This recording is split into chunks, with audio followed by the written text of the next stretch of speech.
This was a car built for customers to race at the Le Mans 24 Hours, but it was made famous under a different name than it started out with, and instead it became a fan favourite as an Aston Martin with a screaming V12. But it went on to break a land speed record almost silently, and it had a wide range of engines installed, including those from Toyota and Mazda. It even ran with a diesel engine and as a hybrid. With 9 seasons of racing, this is the story of the Lola B0860, or is it the B0880, or the Lola Aston Martin, or is it the Aston Martin DBR1-2? In early 2008, British racing car constructor Lola announced that it was building a new car for use in LMP1 and LMP2 sports car racing, and the new design's 50% scale wind tunnel model was shown off at the launch of the car. This new car would be called the B0860, and it would also be called the B0880, and I do need to start off talking about that name because both the B0860 and the B0880 are in fact the exact same car. They shared the same identical monocoque, and as such it was possible to convert the LMP2 into the LMP1 car and the LMP1 car back into the LMP2 car without changing chassis. Same monocoque, same car. All of the cars in this video are based on that same B0860 chassis, and to explain the Lola's chassis name is also worth doing. The B in the name stands for Birain, Martin Birain, the then owner of the Lola Group. 08 is simply the year the design was first homologated, and then the /60 or /80 denote the category that the car was built in, LMP1 and LMP2 respectively. Sometimes you'll see the car referred to as a 61 or an 89 or something like that. Those additional digits refer to an engine installation. But the reality is, as I mentioned, that all of these cars, all of these chassis numbers are identical,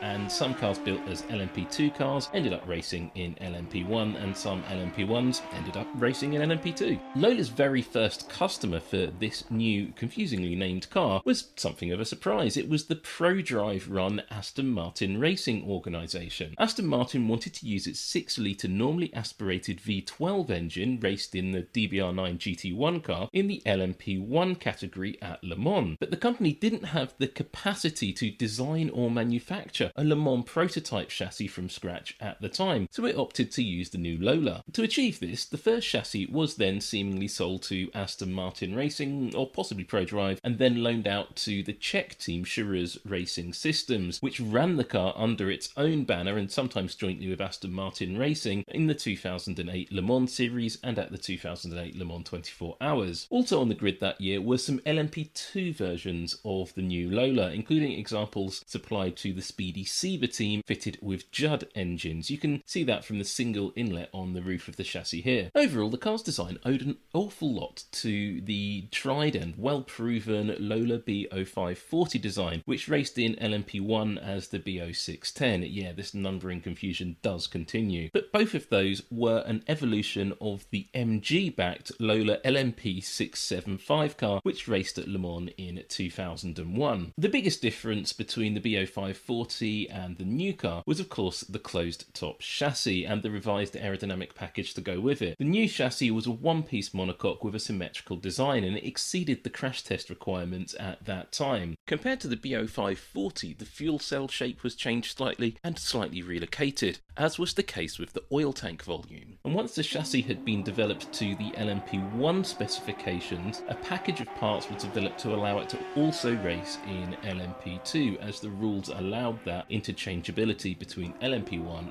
and LMP2. In fact, around the time of the car's launch, one of the designers responsible for the new car claimed that teams which owned the older generation of cars could just buy an upgrade package, including new monocoque and a few related parts of that, and be able to upgrade their entire car and not have to buy a complete car from scratch. I'm not sure anybody ever actually did that though. Visually, the B0540 front wheel pod shape remained on the new car, barely changed at all, as you can see here. The distinctive curved shape in the opening in the flank of the car carried over as well, completely unchanged from the open car to the closed car, but only on the new LMP2 version. It didn't appear on the LMP1 car. Aside from the core chassis, the tub, there were some differences between the LMP1 car and the LMP2 package. The LMP2 car was slightly shorter than the LMP1 and had different wheel widths, which had a knock-on impact on the bodywork, which was also made of lighter panels of composite material on the LMP2 car, and those lighter panels were not as robust as those on the LMP1 car. Both LMP1 and LMP2 designs featured the same double wishbone suspension layout, which largely carried over from the B0540, with a pushrod actuated spring and damper units front and rear. You can compare the open-top B0540 suspension here with the newer car here. The rear suspension was a similar situation. It picked up on the 6-speed sequential transmission, which had a bespoke magnesium casing and custom internals, all supplied by Lola. However, the Aston Martin engine installation version of the car used an X-Track transmission. In fact, for the Aston Martin version, the whole rear end of the car was reworked by ProDrive and Aston Martin Racing and not supplied by Lola, and the only mechanical parts actually supplied by Lola at the rear of the car were the uprights. The engine mounting, the clutch, the rear suspension and the drive shaft were all Aston Martin parts. The brakes differed too. Lola supplied the cars in LMP1 and LMP2 specification with AP racing brakes, while the Aston Martin version used Brembo brake systems instead. Much of the aerodynamic development on the 2008 car was done in-house at Lola, using its own F1 specification wind tunnel and CFD capability. The engine itself was slightly revised from the GT1 DBR1 specification, the main differences relating to installing it in a prototype chassis. This saw changes to the dry sump system, a new front cover on the engine, and a completely different airbox designed to fit under the bodywork of the Lola rather than under the bonnet of a front-engined GT1 car. Using the GT1 engine in LMP1 was perhaps something of a brave choice. Audi and Peugeot, the other manufacturers in the class, used bespoke racing diesel engines, while the Aston Martin engine had been originally designed for use on a road car, and the person who designed it said it was designed with a checkbook rather than a rulebook, and by that he meant it was designed to a very tight budget. Being based on a production engine did give Aston Martin a few performance breaks, including a larger air restrictor than the dedicated racing engines used in LMP racing at the time. But overall, this meant that the V12 was perhaps a little bit bigger and heavier than was ideal for a modern racing car, and its centre of gravity height was also a bit higher than desirable. Ultimately, Aston Martin knew that the spark ignition petrol-fueled V12 would never truly be a match for the purpose-built compression ignition diesels. Essentially, Aston Martin knew that with the initial version of the Lola that it could not beat Audi or Peugeot. In its initial season of racing, 2008, the car performed reasonably well in Aston Martin LMP1 specification, with a couple of podium finishes in the Le Mans series and a 9th place finish at the Le Mans 24 Hours itself. However, the project was very much a toe in the water exercise for Aston Martin and ProDrive. For the 2009 season, Aston Martin and ProDrive completely redesigned the bodywork of the car and acquired some new chassis from Lola. The car, raced by Charuz in 2008, was sold to the speedy Seba team, which used it in its original Aston Martin powered but Lola bodied form for the remainder of that season. But the new Aston Martin Lola was a very different looking car. In fact, it was quite different in aerodynamic terms. It was quite aesthetically pleasing. It was immediately popular with the fans. Notably, the new bodywork was designed purely in CFD, as ProDrive and Aston Martin didn't have access to a wind tunnel, and Lola's facility was being used heavily at the time for other projects. The 2009 car featured a narrower rear wing by regulation and did feature some Aston Martin styling cues, especially around the nose of the car, which was wider and lower than on the Lola. Originally, the Aston Martin marketing department wanted a lot more brand identity on the bodywork of the car, but the engineers at ProDrive wanted more downforce, and ultimately downforce won the argument. It was still undeniably an extremely pretty car and very visually distinctively an Aston Martin. Note the additional plate added outboard of the headlight here. This was added at Le Mans to reduce drag, and compare it to this shot where that plate has been removed and a dive plane added on the car in its normal Le Mans series configuration. A key bodywork change was a quick release rear end, something essential for fast repairs during an endurance race. The monocoque, the chassis of the car, carried over completely unchanged, as did elements of the floor. All 4 uprights on the car remained completely standard Lola parts, but beyond that, with the new Aston Martin Lola, pretty much everything was manufactured by Aston Martin and ProDrive. The rear suspension was even revised, even compared to ProDrive's 2008 version. Notably, the exhaust layout was revised, with its tailpipes combining at the centre of the car towards the rear of the bodywork rather than coming out of the side of the car, and the result was one of the finest sounding racing cars ever.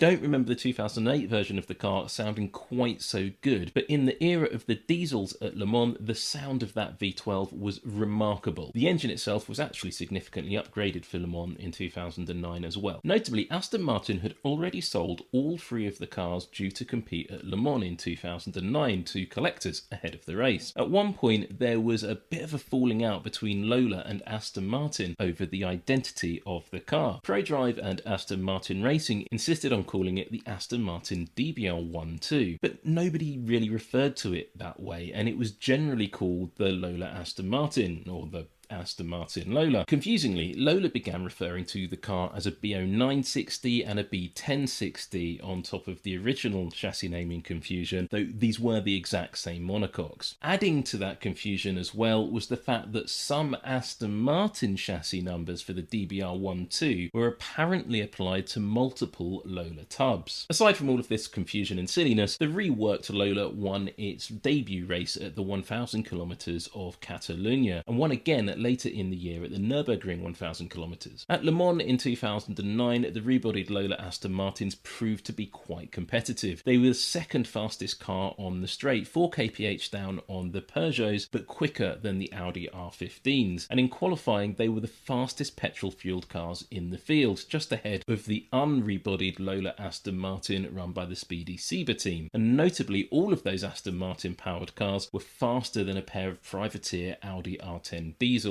One of the Lola Aston Martins actually almost finished the race on the podium as the Audi R15 struggled badly that year. There's a whole video on the 2009 Audi R15 challenges in the link above. It would be the best ever finish for the Aston Martin Lolas at Le Mans. In 2010, they again proved to be the fastest petrol cars in qualifying, but they were outpaced by all of the diesels in the race and even got beaten by one of the LMP2 cars as well. Indeed, in 2010, the cars failed to win a single race, either with the works team or the privateers that had got their hands on the car. In 2011, Aston Martin Racing looked to replace the Lolas with an all-new bespoke car, the Aston Martin AMR1, which proved to be a complete and unmitigated disaster, and it ended up being soundly beaten not only by a customer-run Lola Aston Martin at Le Mans that year, but also Aston Martin's original Lola B08 60 chassis, which had been raced by Charuz in 2008, but now was fitted with a Toyota engine and run by the Rebellion racing team. There's a video in the link above on the disaster that was the AMR1. After the AMR1 failed so badly, the Lola was brought back to competition by the works team for a few more races. Aston Martin Racing had sold a number of cars to private teams, such as the Kronos and Signature Plus teams in Europe and the Muscle Milk Racing team in the USA. And it was in the USA where the latter had some real success. Indeed, the Aston Martin Lola dominated the 2011 American Le Mans series, winning 5 out of 9 races, although it narrowly missed out on the title due to another Lola's form in the long distance races at Sebring and Petit Le Mans. We'll come back to that. The Aston Martin Lola raced for the last time officially at the 2011 Zhuhai round of the ILMC, but it has since run extensively in historic events. I could never quite fathom exactly how many Lola chassis were fitted with Aston Martin bodywork, but there were quite a number of them, and some of them remain in one piece, like this one in the Rothko collection. Overall, the Lola Aston Martin won 9 races, although 5 of those wins came against depleted opposition in the USA. The car did win the 2009 Le Mans Series Championship in its debut season, but it never really did match the diesels, but then again, it was never really supposed to. Curiously, in 2012, Lotus, or more accurately the Colin Collars team running with Lotus branding, entered a Judd-powered Lotus in some WEC races, including Sebring and Le Mans. But when the team was first announced, it showed off this oddity at a trade show. Clearly an Aston Martin Lola, but featuring what looks to be a version of the 2012 Lola bodywork, but on the Aston Martin body, which it wasn't designed for. Anyway, it never ran in this configuration. Consistently throughout its life, the Lola Aston Martin was continually compared to the base model Lola LMP1, and the Rebellion racing run version in particular. Ironically, Rebellion Rebellion had started out as the speedy Seba team running in LMP2 in 2008, but as I mentioned earlier, in 2009 it acquired the old Charuz racing run Aston Martin Lola, but still fitted with the base model bodywork. It raced the car in that configuration throughout 2009, where it finished behind the rebodied works cars most of the time, but at Silverstone it actually did manage to beat them. Note the gauze over the inlets on the front of the car and the blanked off nose duct. For the 2010 season, Rebellion replaced its Aston Martin V12 engine with the smaller but very well proven Judd 5.5